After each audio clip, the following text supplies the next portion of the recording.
नमस्कार. सरळ आणि सोपी भगवद्गीता या सिरीजच्या 7व्या भागात आपल्या सर्वांचं स्वागत.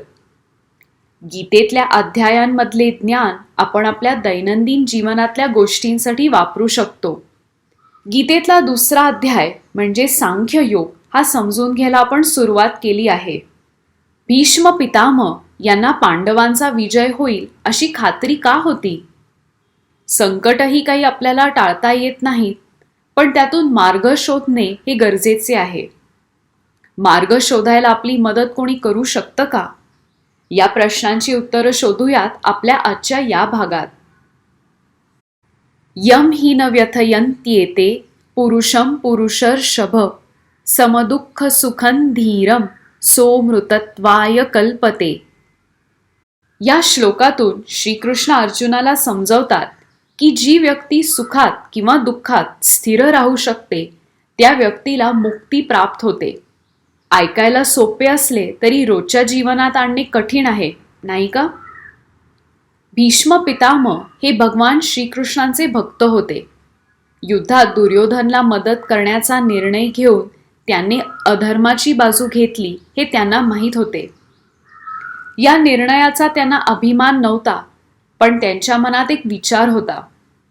त्यांना हे माहीत होते की या युद्धात स्वतः श्रीकृष्ण पांडवांच्या बाजूने लढणार होते, म्हणून ते पराभूत होणार नाहीत. श्रीकृष्णांना भीष्म पितामहांनी आपल्याबद्दल ठेवलेल्या आदराची जाणीव होती. म्हणून श्रीकृष्णांनी भीष्म पितामहांचे वचन पाळण्यासाठी युद्धात कोणतेही शास्त्र न वापरण्याचे स्वतःचे वचन एकदा मोडले. युद्धात एकदा भीष्म पितामह यांनी अर्जुनाला मारण्याचा संकल्प केला. ते म्हणाले की अर्जुनाला वाचवण्यासाठी श्रीकृष्णांना आपले वचन मोडावे लागेल. नेमके हेच घडले. श्रीकृष्णाने आपले वचन मोडून अर्जुनाचे रक्षण केले. संकट आणि मदत. अर्जुन श्रीकृष्णांना आपल्या मनातल्या दुविधा का सांगत होता, असा प्रश्न कदाचित आपल्याला पडू शकतो. अर्जुन आणि भगवान श्रीकृष्ण हे फक्त मित्र नव्हते तर भाऊ होते. मनातल्या दुविधा दूर करण्यासाठी अर्जुन उत्तरे शोधत होता.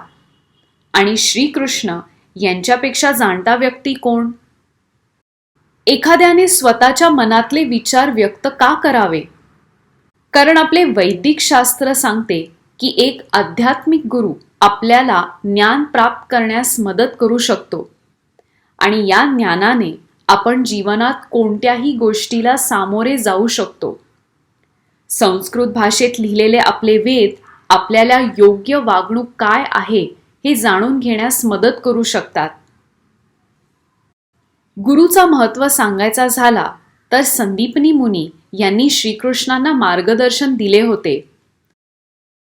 अशा प्रकारे श्रीकृष्णांनी आपल्या अज्ञानावर मात केले. म्हणून अर्जुन भगवान श्रीकृष्णांकडे वळला, म्हणजे त्याला योग्य मार्गदर्शन मिळेल. आत्ताची परिस्थिती बघता अर्जुन दुःखी आहे. त्याची बुद्धी त्याला योग्य निवड करण्यात मदत करत नाहीये. आपण देखील जीवनात अशा प्रसंगांना सामोरे जातो. एका विद्यार्थीला वाटत असेल की अभ्यास तर झालाय, पण मग हवे तसे गुण का मिळाले नाही? आपले एवढे मित्रमैत्रिणी आहेत, पण त्यांना भेटायला वेळच मिळत नाही. काहीतरी वेगळं करायचंय, पण अपयशाची भीती वाटते. असे प्रश्न आपल्यालाही पडतात, नाही का? अशा वेळी श्रीकृष्ण किंवा एखादा गुरु आपली मदत करू शकतो, योग्य मार्गदर्शन देऊ शकतो. पण अशा थोर गुरूंकडून शिकायचं असेल तर एक गोष्ट लागते, ह्युमिलिटी किंवा नम्रता. भगवद्गीतेमध्ये वेगवेगळ्या व्यक्तिमत्वांचे अनेक संदर्भ आहेत. अर्जुनाला गुडाकेश म्हणजे कॉन्करर ऑफ स्लीप असे म्हटले आहे. अर्जुनाने झोपेबाबत स्वतःला शिस्त लावली होती.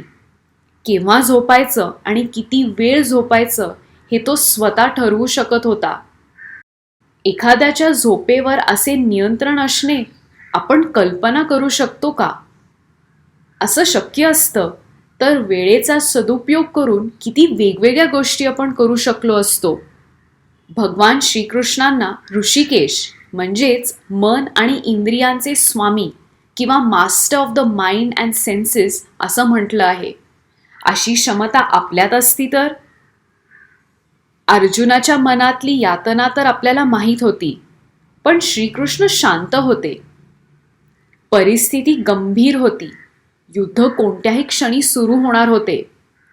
श्रीकृष्ण शांत होते कारण त्यांना परिस्थितीला कसे सामोरे जायचे हे माहीत होते.